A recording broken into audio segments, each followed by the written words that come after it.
ముందుగా ఈ భూమి మీద ప్రతి ఒక్కరిని యోగీశ్వరులుగా, యోగితత్వాన్ని, ఈశ్వరతత్వాన్ని పెంపొందించి నిద్రాణమై, ఇందాక గురువుగారు చెప్పినట్టు నిబిడీకృతంగా నిద్రాణమై ఉన్నటువంటి కుండలిని శక్తిని చైతన్యపరచడానికి జన్మ తీసుకున్నటువంటి మన పరమ గురువులు పత్రిజీ గారికి ఒకసారి చప్పట్లు కొడదాం.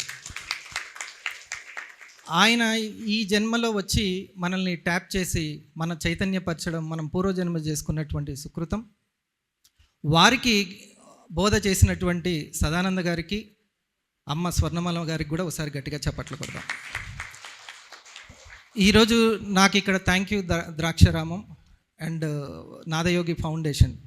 ఆ ఫౌండేషన్లో చర్చల్లో నేను కూడా ఉండడం, ఆ ఆలోచన అంకురించేటప్పుడు నేను కూడా అందులో పార్టిసిపేట్ అవ్వడం అనేది నాకు చాలా గొప్పగా ఉంది.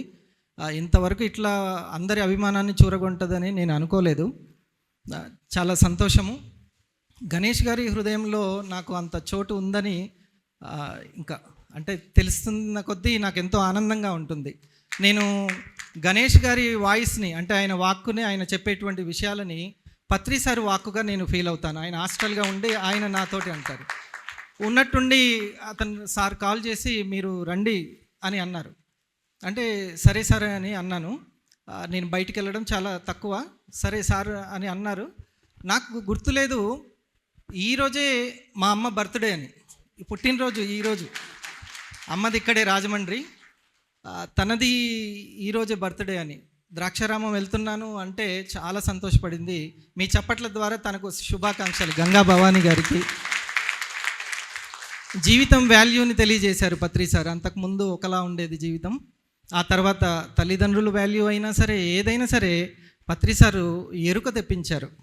అప్పటిదాకా నేను కూడా యోగా భిక్షమయ్య గురూజీ గారి దగ్గరికి, ఇంకా సెవరల్ వేరే సంస్థల దగ్గరికి వెళ్ళి యోగాసనాలు ప్రాణాయామం చేసేది, కానీ మనది అంతకు మించి ధ్యానం, ఎరుక ధ్యానం, మనది శూన్య ధ్యానం. అది ధ్యానకోటి సమం లయం అంటారు చూసారా, ఆ లయం, అంత గొప్ప ధ్యానం. ఒకసారి మన ఆనాపానసతికి మనం చప్పట్లు కొట్టుకుందాం.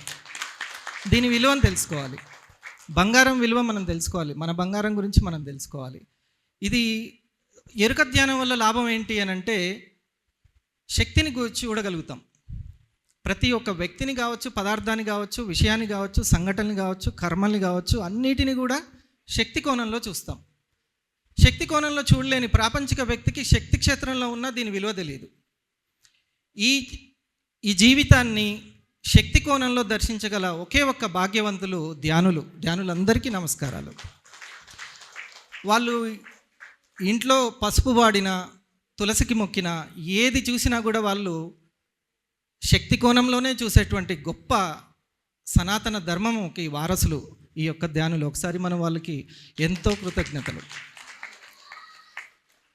ఈరోజు ఈ యొక్క శక్తిని, చైతన్యాన్ని పెంచుకోవడానికే మనం ఈ యొక్క ధ్యానాన్ని, మన చైతన్య విస్తరణ జరగడానికే పత్రి సార్ ఉన్నది. మీరు ఒకటి, మన యొక్క ధ్యానం యొక్క గొప్పతనానికి సంబంధించి కేవలము చైతన్య విస్తరణ కాదు, ఆ చైతన్య విస్తరణ వేగంగా చేయడానికే మనకు సార్ ఒక 5 ధ్యానాలు చెప్పారు.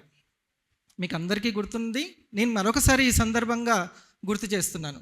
ఒకటి ప్రకృతి ధ్యానం, ఇంకొకటి సామూహిక ధ్యానం, ఇంకోటి పిరమిడ్ ధ్యానం, ఇంకొకటి పౌర్ణమి ధ్యానం, 5వది ఉత్కృష్టమైనది సంగీత ధ్యానం.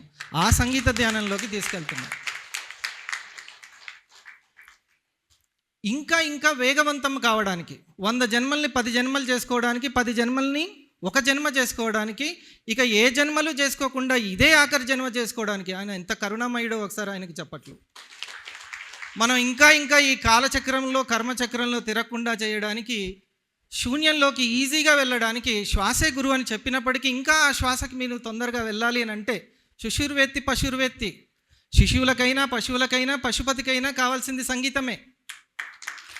శిశువు ఏడుస్తూ ఉంటే అమ్మ ఏం చేస్తుందండి? మొదటి సంగీతం ఏంటి? పాటే. ఆ సంగీతమే నెమ్మదిగా శూన్యంలోకి తీసుకెళ్తుంది. ఇక మళ్ళీ లేచాడంటే ఏడవడు, ఆడుకుంటాడు. మరి ఏడుస్తున్నటువంటి మనసుకి ఆ సంగీతమే శూన్యంలోకి తీసుకెళ్తుంది. ఇంకా ఏడుపు లేదు ఈ మనసుకి. సంగీతం అంత గొప్పది.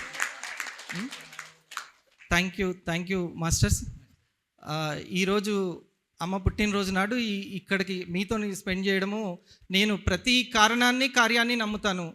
కర్మ సిద్ధాంతాన్ని ఆ శ్రీకృష్ణుల వారిని నేను గొప్పగా నమ్ముతాను, ఆ పరమాత్మని. ఒకసారి శ్రీకృష్ణుల వారికి కూడా చప్పట్లు. Thank you very much.